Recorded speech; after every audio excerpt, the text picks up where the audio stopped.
from Creating Purpose with Pau, and I welcome you to the Spanglish World Network and Heart Network and channels 250 and 250 one in Zingo TV.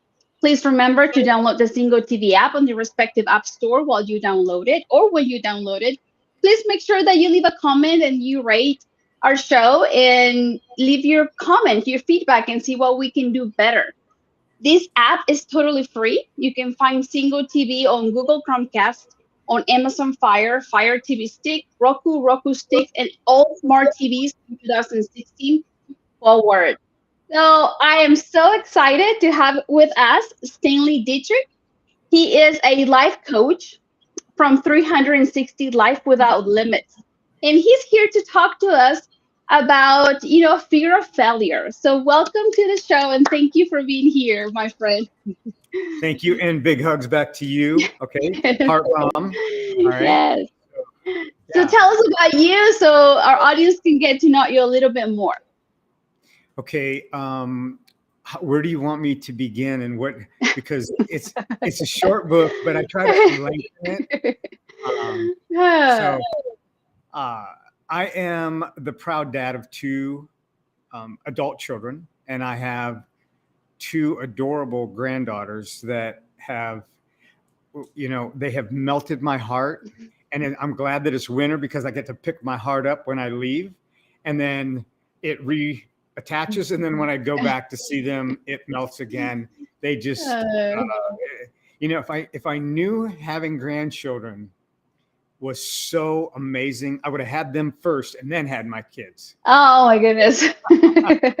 I know how much you love them because I remember one time we were having a meeting and you were like, listen, if I get a phone call from my daughter, I said, I'm leaving. It's like she's about to have a baby. We're like, yeah, sure, go for it. Exactly. But, exactly. Yeah, you have inspired us, to be good grandparents. Yeah, thank you.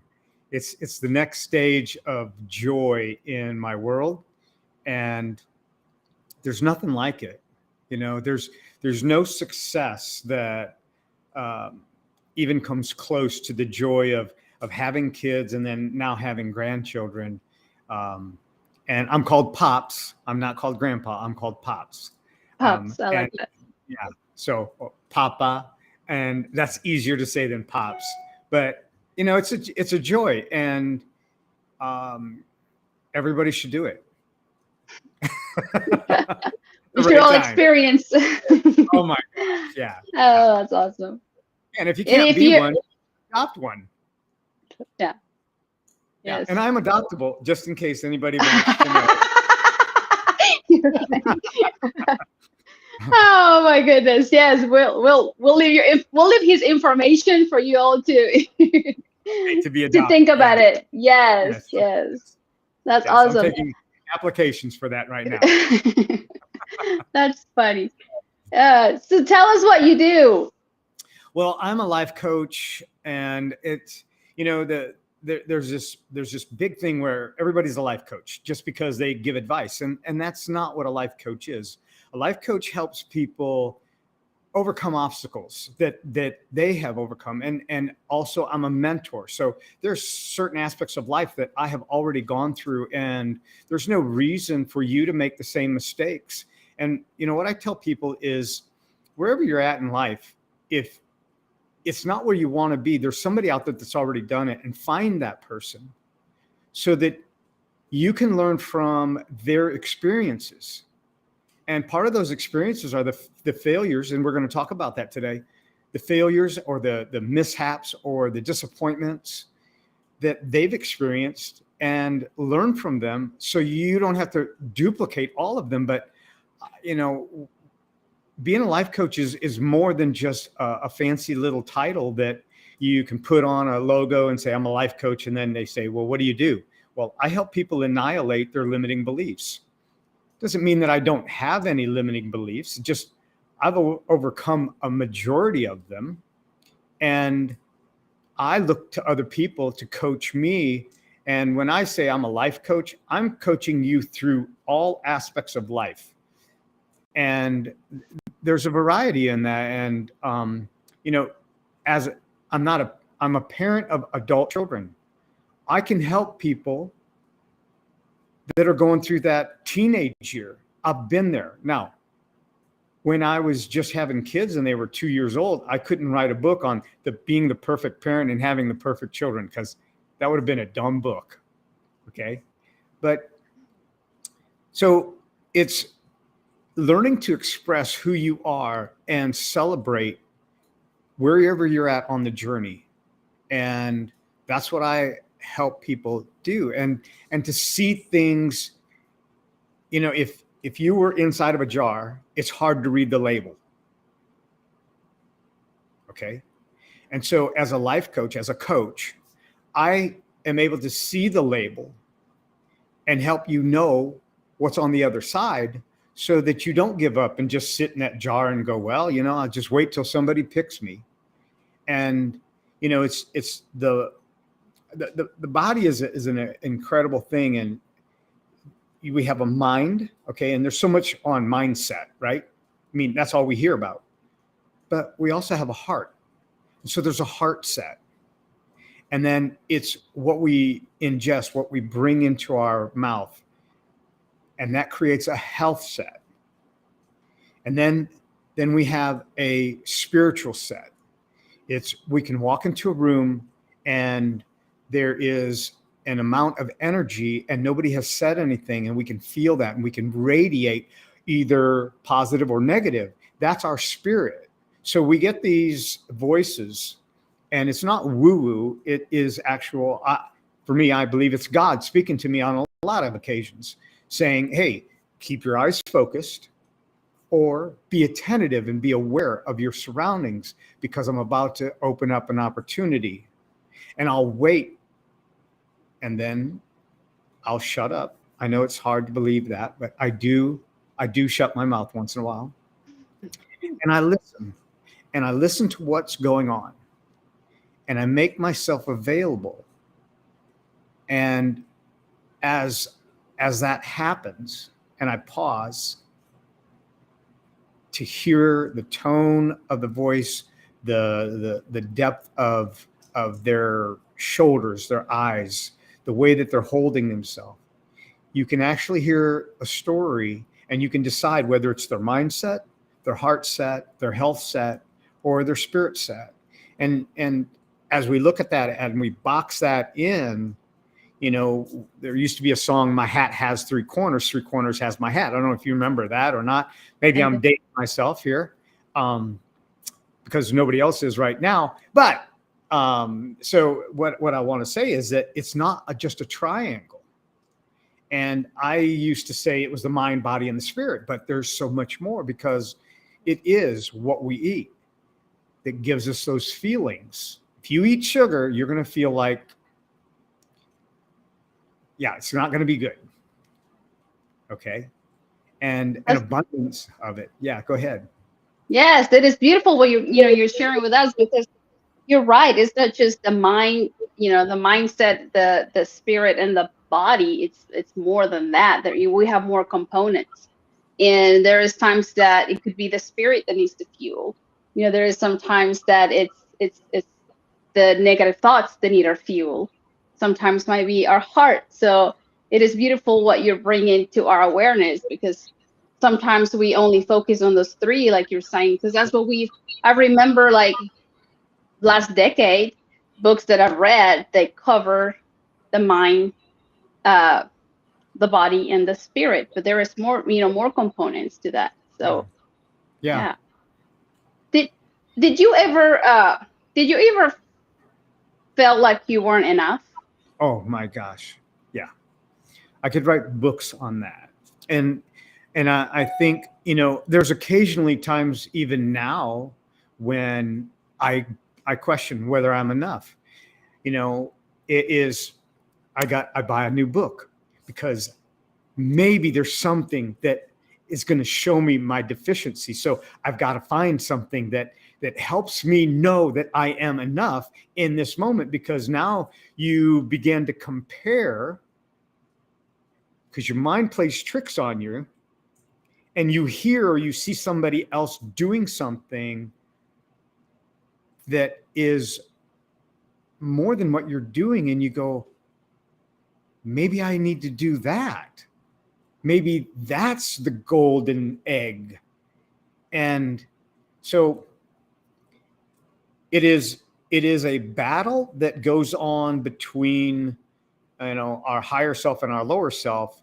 And, back when I was a kid and they had real cartoons, I think it was a Bugs Bunny cartoon, and there would be a little devil on one side and an angel on the other side. Sometimes the angel would put her wings and halo to the side and kick the devil's butt, right? Knock it off the shoulder, and then go back and hold its, cherub and all that other stuff. But that's what we have to do. And we get into the comparison game, but we don't understand the dynamic of how critical that comparison game can be.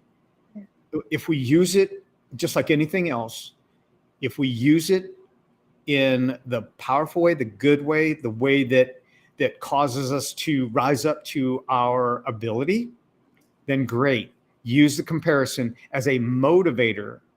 But too many people use comparison as a demotivator. And, we are struggling, especially in the last 2 years, with this comparison, because more people have been on social media and now they're comparing. And, there's like the show Social Dilemma. There's this comparison that takes place. Gosh, they didn't like my stuff as much as they liked, Paola's stuff. Gosh, I'm not good enough. And, why bother? Why try? And we get into that cycle. And then, so yes, to answer your question, yeah, there's times when, you look at yourself in the mirror on a bad day and you go, man, you're losing hair. Did you know that? Did you know you got an extra wrinkle right here, a line right here? No, I didn't know that. Thank you for pointing that out to me. And I'm talking to myself, right? Yeah. Is the critical side of our brain that is always measuring, trying to keep us alive, but yeah, it causes the comparison. So we have to learn to educate that side of the mind. Yeah. And I think is whenever we get trapped into that comparison, is like, oh, okay, no, it's like, look what is possible. Oh, wow, they did that. Yeah. That's awesome. It's like, it is possible. So yeah, it's educating our minds. But tell us how did this affected you? Like, because sometimes when we get trapped into like not being enough, sometimes that can take, it's not like a couple of minutes where now you're probably able to break that pattern really fast. But for some people that don't have the strategies, don't have the skills, sometimes that can take them months, if not years, with that process in their mind. So how did that affect you? Okay, well, in the past. In the past, I guess I wasn't educated enough to allow it to bother me. And as I got older and I had achieved certain accolades, then my whole life changed, because I said, I'm not going to continue to do what I'm really, really good at. I'm going to do what I'm passionate about.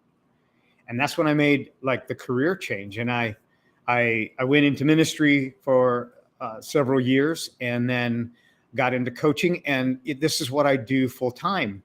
And when you do this comparison game in your mind and you go, I wish I would have done this when I was 35. I wish I would have done this when I was 25. What if I would have had this exposure when I was 25? And we start playing these games in our mind. And then I got to go, stop it already. Okay. Just stop with the thoughts. Look where you're at. You wouldn't be where you're at if you didn't experience what you experienced. And what you saw as a failure was a setup for your highest platform, because you couldn't get on that highest platform if you hadn't done all those other things. So you made it this far. Okay. Struggle is a biological need. It is a necessity. Just look at a salmon. I love salmon. Where do they go to spawn? Where do they go to breed? upstream. They swim against the stream before they lay their eggs. Now, as I look at the entirety of life from the very beginning, we had to swim upstream against 400 million other sperm to get to the egg. So let me tell you, from the very beginning, you were a winner. Okay? You didn't fail.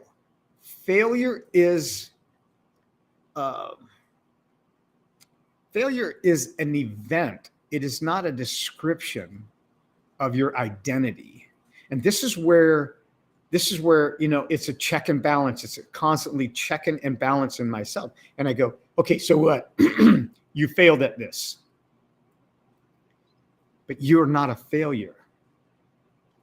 Because it's better to do 100 things and fail at the attempt 98 times until you succeed than it is to say, you know what? I never failed at anything. Well, because you didn't try anything, so shut up already, right? So yeah, and we learn through the, you know, like we okay, what went wrong? What can I do better than, you know, next time? Exactly. Yeah, when we allow an event to shape our identity, this is where we get mixed up. And we can take an event. Let me go back a few years. I was in the 5th grade, and I wanted to be in the band, right, at school. So we had band tryouts, right?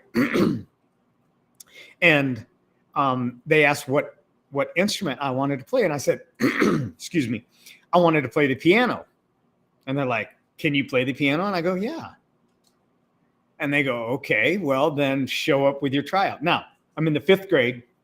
I had a little piano. It was this big at home. Okay. And I bring it to school with me. And I show up in the band room. Now, you're already laughing, all right? The wound is opening back up. Okay. So they laughed at me. And they said, that's not a piano. And I go, yes, it is a piano. No, it's not. You can't play that. That's not part of the, and I never wanted to touch an instrument again. Okay, so now as I get older, I'm only 21, but as I get older, okay, I started having children really young. Really early. I want to play an instrument. And it is now, I don't care. I'm gonna eventually do that. That will be something that I want to do. But that wound can come up, and it can leave a lasting impression. And if we don't address it, we suppress it, and then we can carry that around into other areas in our life. And at the slightest, you know, what failure is, why people struggle with failure is because it has a root cause, and that root cause is rejection, a feeling of rejection. And no human being wants to be rejected. None. Okay. So even our teenagers, they say they want anonymity, and they don't want to conform. But if you go to school, they all look the same. They're conforming to each other. They just don't want to conform to us. So they don't want to be rejected. They don't want to have that stigma of feeling like a failure. And so they follow the norm. And then when they don't try anything, then they can't fail, but they failed already by not trying anything. And so it's a double-edged sword. Yeah, they're trying to belong, right? Because whenever we belong, it's like we feel like there's the love, you know. Yes. You're accepted, and that's a lot of people are seeking for that. You know, they just want to be accepted. Treat me treat me wrong, but just accept me. It's like, Right. make me feel like you accept me, but treat me wrong. It doesn't matter. Right. A lot of them, stay in that environment. But yes, is the pain of the rejection. Sometimes we're willing to do, the humans are willing to do things to avoid pain. Yes. And sometimes avoiding the pain, it means not trying again. It's not, trying a little bit harder because you're afraid that if you failed, you're going to be rejected. And that's so painful to the soul that you're willing not to try and just to move on, like pretend like nothing happened. So yes, how did you overcome the fear of failure? How can you guide us with like how do you overcame that? Well, But you said this is enough. Yeah. So, like I said, I wasn't educated enough to let it reside inside of me. I saw the obstacle and I said, this is an opportunity, because if you tell me that I can't do something, I'm going to die trying, and I'm going to die showing you that I will do it. I was a junior in high school and I worked in a lumber yard, and I was 119 pounds when I was a senior in high school. And when I was working in this lumber yard, so I had put on a little bit of weight as a senior. Okay. So I'm a junior, and they wouldn't let me go on these deliveries with this guy that was an All-American football player. His name was Mike Griffith. And so Mike pulled into the yard one day, and there was two sheets of fire-coated drywall. It was 12 foot long, 4 foot wide, and fire-coated drywall is pretty daggone heavy. And I took it off the truck and I carried it 150 yards across the parking lot, and I put it back, and I put it back on the stock shelf. And Mike Griffith was standing out there. And when I walked back, he walked into the office with me, and he said, he goes on deliveries with me from now on. Because see, they thought that I was a little guy. Okay. I was 5 foot tall then. I grew 5 inches when I graduated. And my mom was a giant. She was 4'9". And I used to look up to her thinking, that's great. But, I overcame that feeling of failure by being the smallest, being, the shortest, by going, okay, you know what? This is an obstacle, but it's really an opportunity in disguise. And,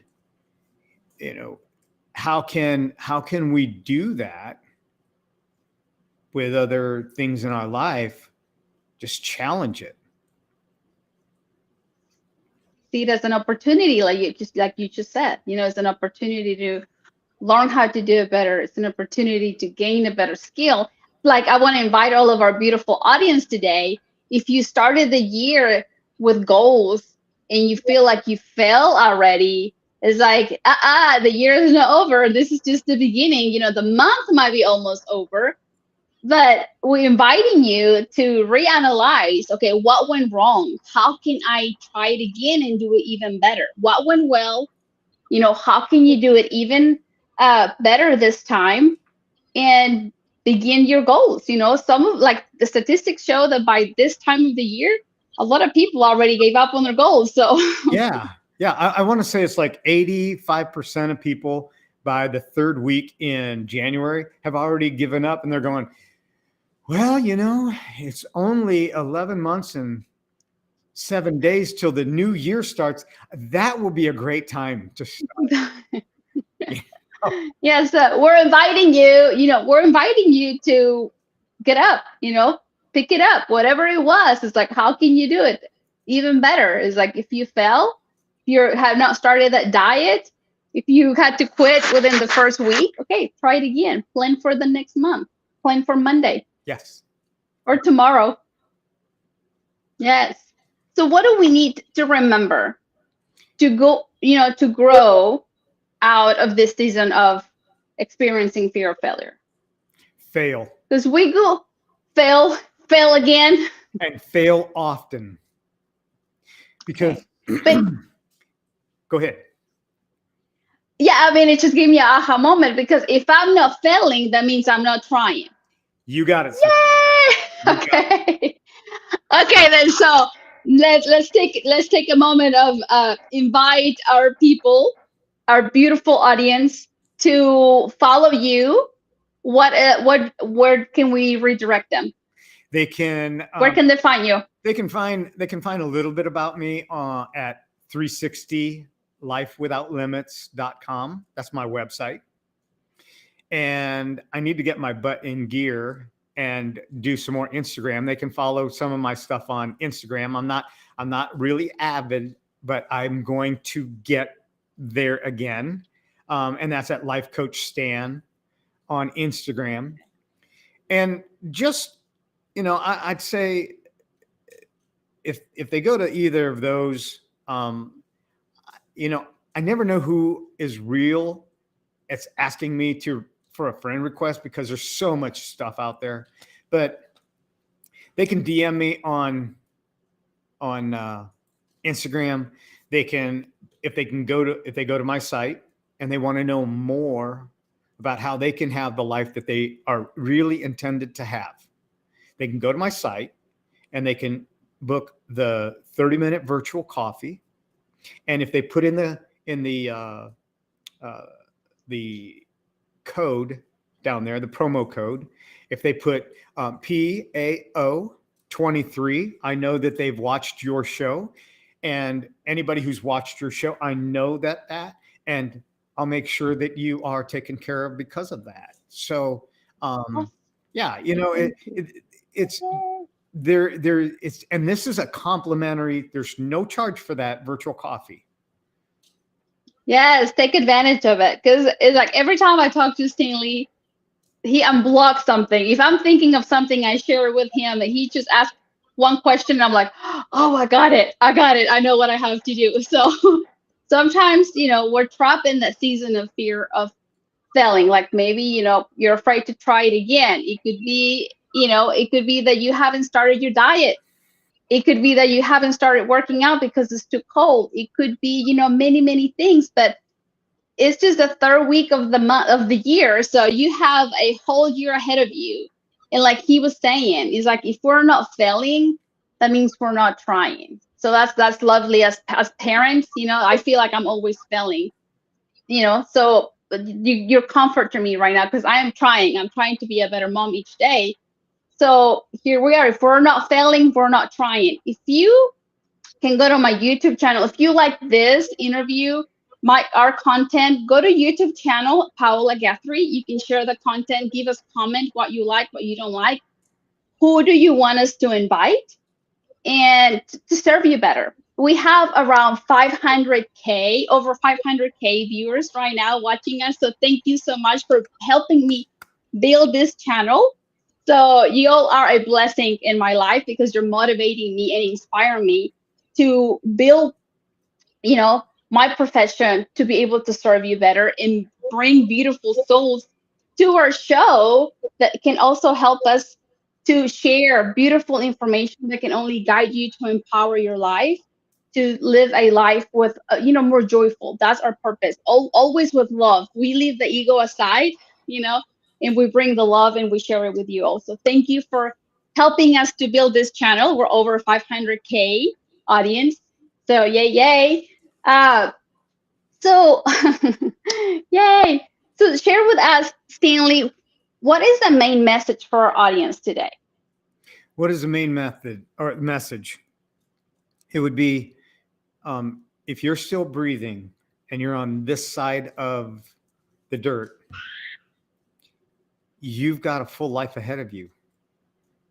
And don't take any event and define your identity.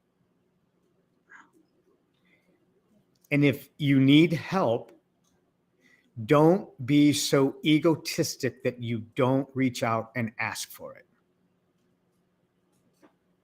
If you get people that say no, it just means that they're not capable of helping you. Okay? You will find a yes, because anybody that's worth their weight is worth their weight in gold, and anybody who's worth their weight will say yes. You'd have to be a gorilla not to want to help someone. Okay? Yes. Something came up to me as you're sharing this. Sometimes, I mean, most of the time, all the time, our opponent, that person that says no, that person that gives you that resistance, that doesn't welcome you, it ends up being your teacher. If you truly pay attention to the picture, that person is just being your teacher, is playing the role they're meant to play Yeah. for you to grow. Yeah. And sometimes it takes a long time for us to figure out. We have to let go of the resentment. We have to let go of those hard feelings that we are carrying since we're children. But when you take a better look at the picture, when you change what you see, and what you see will change. Yes. Is that the phrase? Yep. So when we begin to change what we see will change. And you'll see that that person that said no, the person that rejected you, the person that you felt like gave you the resistance, gave you the opponent, the opposition, in reality was your teacher. Like, was beautifully is like that person is being your teacher right now, for you to act from your heart, not from the ego. Not from the ego, but is like it's from within, like with your strength, how to mold yourself to become a better person. And it hurts. And it's a process, but as long as you choose to grow from that experience, you're going to go overcome and learn to see a different situation, a situation where you're going to see that you're benefiting from it, because you're growing, you're becoming a better person. And your children, if you have children, you'll be able to teach them. They're watching. Yeah. Yeah. Yeah. Yeah. Our life is a seed from the very beginning, from the very conception. And if we look at any seed at all, there is an outer shell that protects what's inside, and what's inside is where the fruit comes from. And it's when that outside shell begins to break, it's got to be a painful experience, because there's a pushing, there's a struggle that wants to come forth, and it's scary. It's usually dark, it's usually wet and muddy, and we can't see daylight. And eventually that seed, whether it's an oak tree, a tomato plant, or a human being, when that seed breaks through and comes out into that light, then the fruit of that seed is so much more than what we can even imagine. The possibilities, the impact that each person that is listening to this, and those that need to hear this, their impact is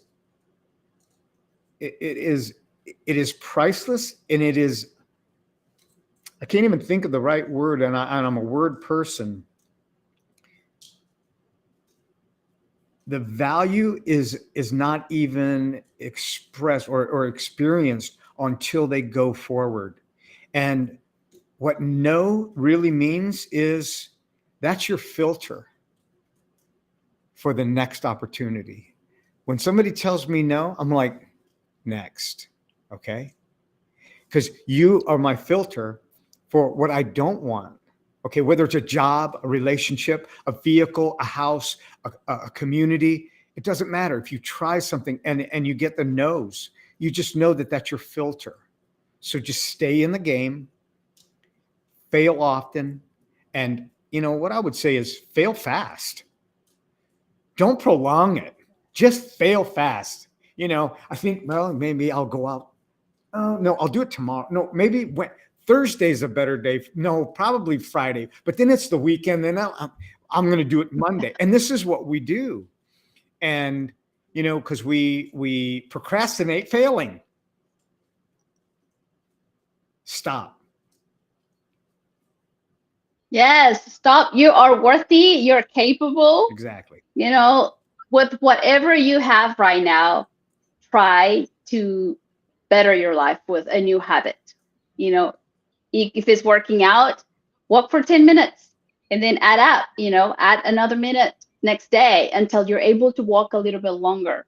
If it's eating healthy, eat an apple, one apple a day until you can eat an apple and a banana, an apple and a broccoli. Yeah. It's like baby steps, but like Stanley said, it's like take action, like begin to fail now and as often as we can, because it means that we are trying, that we're taking action. And it's beautiful whenever you go back and you see, okay, what did I do right in this process? What can I do even better? Okay. And notice what went wrong, but always, take credit for what went right. What can be better? Okay, yeah, I messed up on that one, and then move forward. Continue to try whatever you're working on. It's like you have everything within you to shine your light. Yeah. Yes. Something comes to my heart and I'm going to share, and I'm sorry if I put you on the spot, but you helped me a lot. And I don't know if I ever gave you credit, because I do have, my oldest was born deaf. So always in the back of the mind, you think, is this something I did wrong? Mm. And I remember you shared the story about your son, and you share a scripture from the Bible that truly set me free. Could you share with that? Do you feel like sharing? Yeah, absolutely. So when I was married, our first pregnancy, and I say ours because it was a shared experience. We were having a picture perfect pregnancy, and she was healthy. I mean, we weren't around any smoke. We weren't around any bad environment. And 8.5 months into that pregnancy, my mom called and said, I have cancer. At the moment that my mom said cancer, my wife buckled over, and she thought she was going into labor. And what we found out was that the doctors told my mom if she waited for the baby to be born, which would be 2 weeks from then, that she wouldn't live to see the baby. So she had surgery. Well, then 10 days later, we discovered that the baby had died.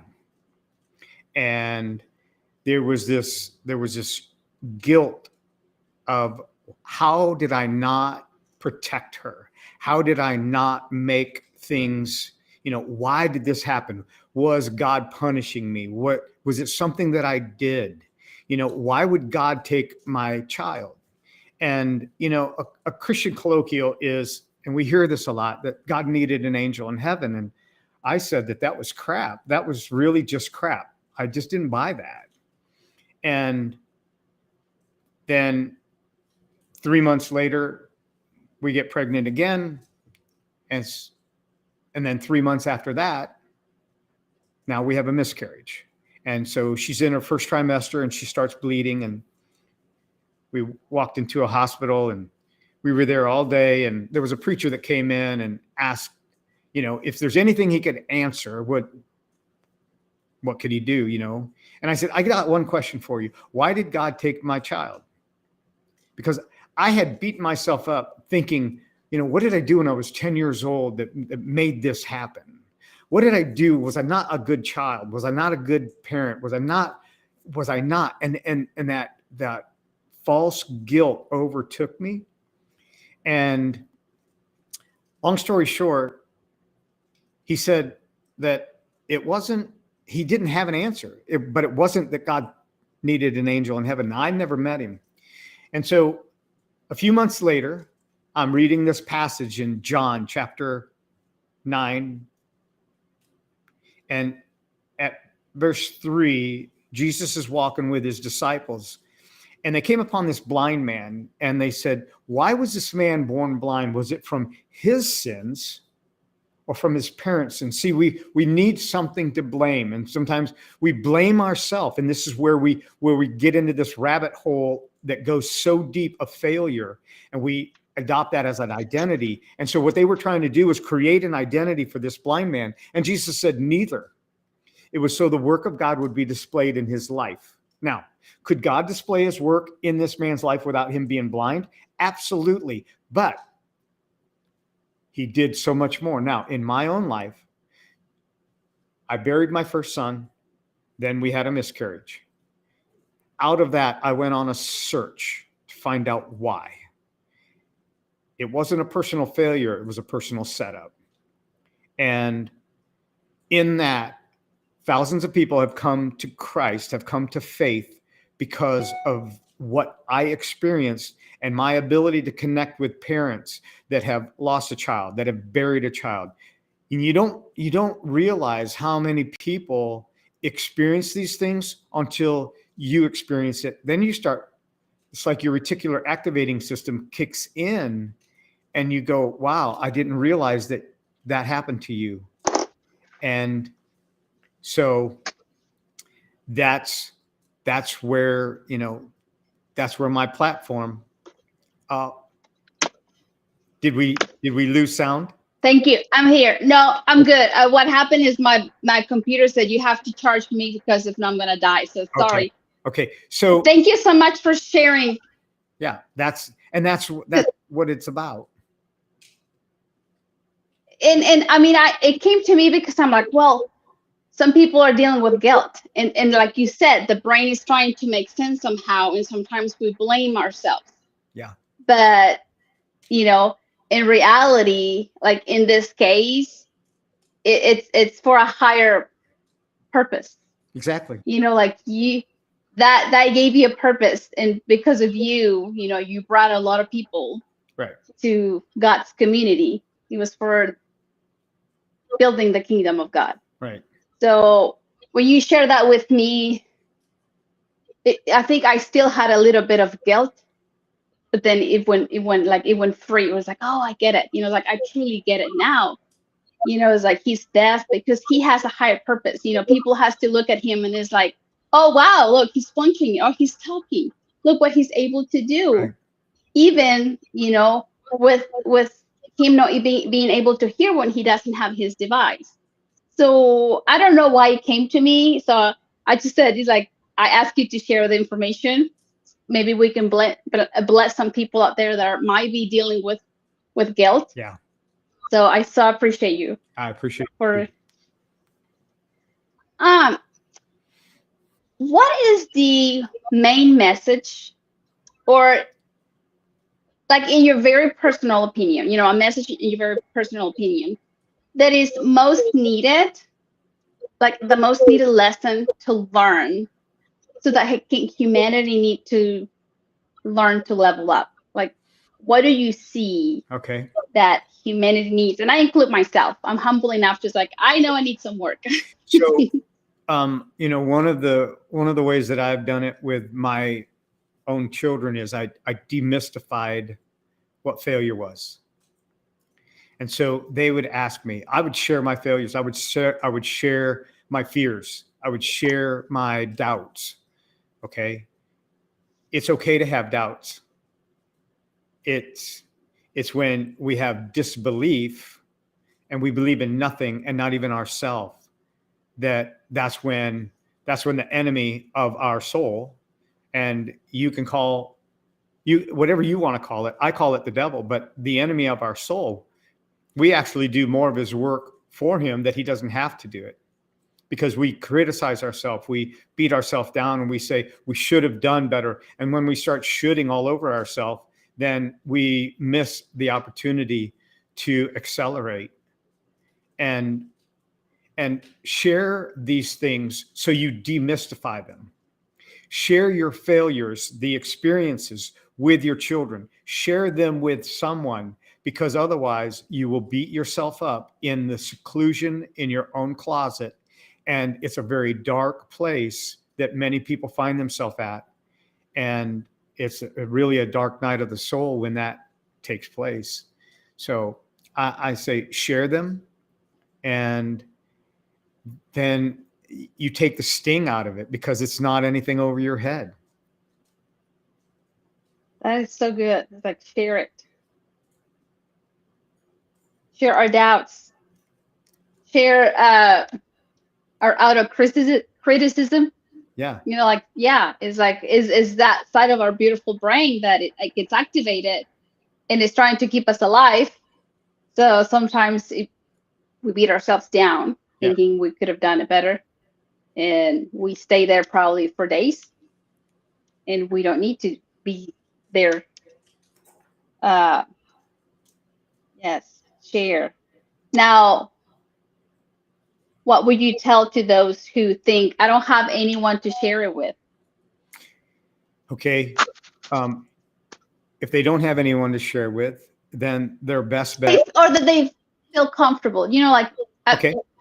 Sometimes it's easier to share with a stranger because there's no judgment. And this is why the bars are full.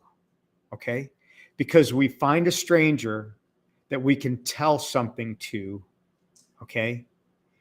Because it helps to relieve us. They can connect with me and have that safe place if they go to 360lifewithoutlimits.com yes, and connect, do a virtual coffee, and I promise that I will add at least $400 worth of value to their life in that complimentary free call. If they don't want anything else but that half an hour, I guarantee you that I'll add. If I can't, then please find someone that you can. yes. Take action. Take action. Don't be in your own storm of self-doubt, of out of criticism. It's like, do not stay there. It's like, find some help. Comment, find us, just to say, hey, I just want to express this. Hey, I just want to express this. And just let it out. Let it out. We're here to share our love. Exactly. Yeah. Exactly. There are, and I say this, Stanley, because I know there's a lot of people out there. You and I have talked about loneliness, the problem with loneliness, and there's research out there that loneliness is killing more people than any other diagnosis. Right. So we know loneliness is real. So try to interact, try to connect. You can just send a message, but don't stay in that storm.